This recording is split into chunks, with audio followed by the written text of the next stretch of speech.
We're following a developing story out of Albany County where authorities have just released new information about a recovery effort for two men who fell out of a boat last night on Coeymans Lake.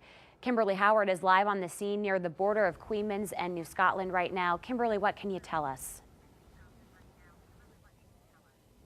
Well, and the Albany County Sheriff tells us that there are 6 divers here right now, about 4 in the water at any given time, 2 boats on the water as well. You can see one of them right there combing the lake, kind of in a grid formation, trying to find what they presume will be the bodies of 2 men. This lake, it's small. We're told only about 20 feet deep in the center, 8 to 10 feet deep, where they believe the boat capsized around 7 yesterday evening. Now, here's another look at the recovery effort earlier today. Albany County Sheriff Craig Apple says the 2 men were in a 10-foot aluminum flat-bottom boat with a small motor. He says motorboats of any kind are not allowed on this lake. He says the lake is thick with algae and mud, about 3 feet of mud. He says below the water. That's the reason the search has been so difficult. Apple says there is no visibility for divers, and once they move around, it just makes things worse. He says it could be a long day of searching. At this point, we're just going to continue to rotate divers in and out.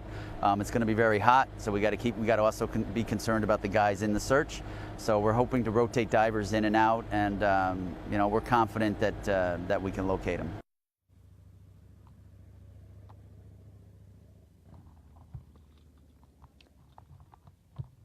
Apple also says people are not supposed to swim in this lake because of the conditions here. And even though he says it appears that those men they actually capsized and of course were not swimming, he says it does not appear that either of those men were wearing a life jacket, something that he says could have saved their lives in this instance. Again, this is a recovery effort at this point.